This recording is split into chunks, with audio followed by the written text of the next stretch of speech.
अस्सलामुअलैकुम, कैसे हैं आप सब लोग। उम्मीद है आप सब ठीक होंगे। आज मैं आप सबके लिए बहुत ही मज़ेदार से क्रिस्पी पकोड़ा प्लेटर की रेसिपी लेकर आई हूँ। आज मैं एक ही बैटर से बहुत सारे डिफरेंट तरह के पकोड़े बनाऊंगी। साथ ही साथ आपके साथ बहुत ही मज़ेदार वेजिटेबल पकोड़ों की भी रेसिपी शेयर करूंगी। वीडियो को स्किप किए बगैर फुल वॉच कीजिएगा, क्योंकि मैं आपके साथ कुछ ऐसे टिप्स भी शेयर करूंगी जिससे आपके पकोड़े बहुत लॉन्ग टाइम तक क्रिस्पी रह सकते हैं। चलिए फिर करते हैं आज की इस मज़ेदार सी रेसिपी को स्टार्ट। सबसे पहले यहाँ है मेरे पास 1 कप बेसन, जिसमें मैं ऐड करूँगी half tea spoon salt, half tea spoon भुना हुआ ज़ीरा, 1 टीस्पून साबित धनिया, 2 पिंच खाने का सोडा, हाफ टी स्पून हल्दी पाउडर, 1 टीस्पून कुटी हुई लाल मिर्च। अब इन सारी चीज़ों को हम अच्छी तरह से मिक्स कर लेंगे। बेसन को अच्छी तरह से मिक्स करने के बाद फिर हम इसमें पानी ऐड करेंगे। पानी हम एक साथ नहीं ऐड करेंगे, थोड़ा थोड़ा करके पानी ऐड करना है। स्टार्ट में हम थोड़ा पानी ऐड करेंगे, उसे अच्छी तरह से मिक्स करेंगे। उसके बाद फिर हम इसमें थोड़ा पानी ऐड करेंगे। एक साथ पूरा पानी हम इसलिए ऐड नहीं करेंगे क्योंकि हमें बहुत ज़्यादा लिक्विडी बैटर नहीं चाहिए। पानी ऐड करने के साथ साथ आपने इसको अच्छी तरह से मिक्स भी करना है ताकि आपके बैटर में कोई लम्स ना रहे। मैंने 1 कप बेसन में तकरीबन हाफ कप के करीब पानी ऐड किया था। आप देख सकते हैं इस तरह की कंसिस्टेंसी हमें चाहिए, ना ही इससे ज़्यादा गाढ़ा हो ना ही इससे ज़्यादा पतला हो। अच्छे इंग्रेडिएंट्स ऐड करते टाइम मैं हरा धनिया ऐड करना भूल गई थी, इसलिए हम इसमें ऐड करेंगे बारीक कटा हुआ हरा धनिया 1 टेबल स्पून। अब इसको अच्छी तरह से मिक्स करने के बाद मैं इसे रेस्ट के लिए छोड़ दूंगी हाफ आवर के लिए, ताकि पकोड़े बहुत ही ज़बरदस्त और फूले फूले बने। अब आ जाते हैं वेजिटेबल पकोड़ों की तरफ। तो यहाँ है मेरे पास बारीक कटी हुई वेजिटेबल्स। मैंने एक मीडियम साइज़ के आलू को, एक मीडियम साइज़ की प्याज को और एक मीडियम साइज़ की शिमला मिर्च को जूलियन कट कर लिया था, और साथ ही पालक और बंद गोभी को भी जूलियन कट कर लिया था। अगर मेजरिंग के हिसाब से बताऊं तो ये भी 1 कप ही है। वेजिटेबल्स को अच्छी तरह से मिक्स करने के बाद फिर हम इसमें ऐड करेंगे 1 teaspoon salt, half tea spoon हल्दी पाउडर, 1 टीस्पून कुटी हुई लाल मिर्च, 1 टेबल स्पून भुना हुआ धनिया एंड भुना हुआ ज़ीरा, 1/4 टीस्पून अजवाइन ऐड करेंगे, और साथ ही ऐड करेंगे हाफ टी स्पून अनारदाना क्रश किया हुआ। अनारदाना ऑप्शनल है, अगर आप ऐड करना चाहें तो ऐड कर दें, अदरवाइज आप स्किप भी कर सकते हैं। अब स्पाइसेस और वेजिटेबल्स को हमने अच्छी तरह से मिक्स करना है। अच्छा, अब हम इसमें ऐड करेंगे बेसन, लेकिन बेसन हम एक साथ नहीं ऐड करेंगे, थोड़ा थोड़ा करके बेसन ऐड करें। पहले बेसन ऐड करें, उसे अच्छी तरह से मिक्स करें, उसके बाद फिर थोड़ा बेसन ऐड करें। मैंने तकरीबन 3 टेबल स्पून के करीब बेसन ऐड किया था, लेकिन थोड़ा थोड़ा करके ऐड किया था क्योंकि हमें पकोड़े क्रिस्पी चाहिए। अगर हम बहुत ज़्यादा बेसन ऐड कर देंगे तो फिर पकोड़े हमारे क्रिस्पी नहीं रहेंगे। बेसन ऐड करने के बाद अब हम इसमें ग्रेजुअली पानी ऐड करेंगे। पानी भी इसी तरह से ऐड करना है, थोड़ा थोड़ा करके।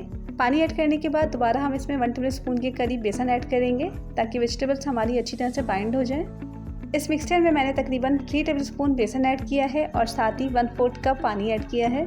पानी कोशिश करें कम से कम ऐड करें, क्योंकि वेजिटेबल्स का अपना भी पानी होता है जो कि वो रिलीज़ करती हैं।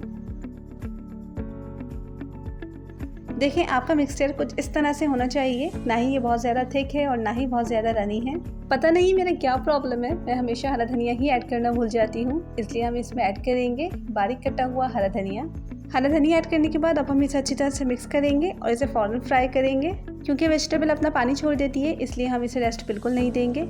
पकोड़े फ्राई करने के लिए ऑयल मैंने पहले ही गर्म करने रख दिया था। अब हम इसमें छोटे छोटे से पकोड़े ऐड करेंगे। पकोड़ों के मिक्सचर को कोशिश कीजिएगा हाथ से ही डालें, स्पून से डालने से शेप इतनी अच्छी नहीं आती। पैन में पकोड़े उतने ही ऐड कीजिएगा जितने आपके पैन में स्पेस हो। अगर आप ज़्यादा पकोड़े ऐड करेंगे तो आपस में वो स्टिक हो जाते हैं और फिर उनकी शेप ख़राब हो जाती है। स्टार्ट में 2 से 3 मिनट तक इन्हें बिल्कुल भी टच मत कीजिएगा, एक साइड से अच्छी तरह से कुक हो जाए, फिर आप इनकी साइड चेंज कर सकते हैं। अच्छा, पकोड़ों को हम मीडियम फ्लेम पर फ्राई करेंगे। फ्लेम ना बहुत ज़्यादा हाई होनी चाहिए, ना ही बहुत ज़्यादा लो होनी चाहिए, मीडियम फ्लेम पर फ्राई करेंगे। बहुत ही मज़ेदार से पकोड़े तो हमारे फ्राई हो चुके हैं। अब चलते हैं अपने नेक्स्ट स्टेप की तरफ और दूसरे पकोड़े फ्राई करते हैं। अब यहाँ है मेरे पास स्लाइसिस में कटे हुए आलू, बैंगन और पालक के कुछ पत्ते। सबसे पहले बेसन का जो बैटर मैंने रेडी किया था उसमें मैं आलू के स्लाइसेस ऐड करूंगी और इन्हें अच्छी तरह से बेसन में कोट कर लूंगी। आलू के पकोड़े बनाने के लिए ऑयल मैंने पहले ही गरम कर लिया था। अब एक एक करके इन स्लाइसेस को मैं बेसन में कोट करूंगी और फिर ऑयल में ऐड करती जाऊंगी। आलू के पकोड़े भी मीडियम फ्लेम पर ही फ्राई होंगे, इन्हें भी आप बहुत ज़्यादा हाई फ्लेम पर फ्राई मत कीजिएगा। अगर आप इन्हें हाई फ्लेम पर फ्राई करेंगे तो फिर इन पर कलर तो आ जाएगा, लेकिन आलू अंदर से कच्चे रह जाएंगे। एक साइड को हमने 2 से 3 मिनट तक फ्राई करना है, उसके बाद फिर हम इसकी साइड चेंज करेंगे और दूसरी साइड को भी 2 से 3 मिनट तक ही फ्राई करेंगे। आलू के पकोड़ों पर बहुत ही खूबसूरत सा कलर आ चुका है। इस पॉइंट पर हम इन्हें निकाल लेंगे।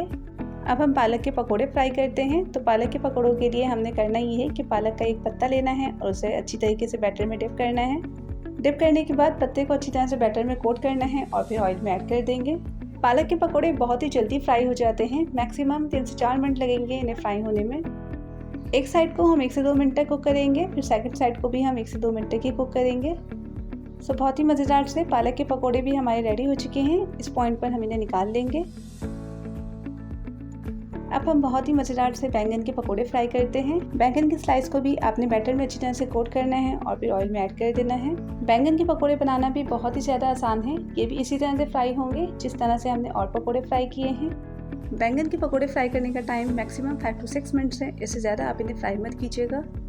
सो बैंगन के पकोड़ों पर भी बहुत ही खूबसूरत सा गोल्डन कलर आ चुका है। इस पॉइंट पर हम इन्हें निकाल लेंगे। सो ये है बहुत ही मज़ेदार से क्रिस्पी पकोड़ा प्लेटर का फाइनल लुक। आप सभी ज़रूर इस रेसिपी को ट्राई कीजिएगा और ये पकोड़ा प्लेटर लाजमी इस रमज़ान ट्राई कीजिएगा।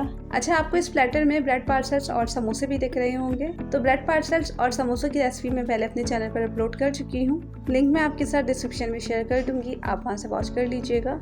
सो कैसी लगी आपको आज की मज़ेदार सी रेसिपी, मुझे कमेंट सेक्शन में ज़रूर बताइएगा। इसी के साथ चाहूँगी अब आपसे इजाज़त। अपना बहुत ख्याल रखिएगा, तो में मुझे याद रखिएगा। रेसिपी अच्छी लगे तो प्लीज़ इसे लाइक एंड शेयर ज़रूर कीजिएगा। अल्लाह हाफ़िज़, टेक केयर।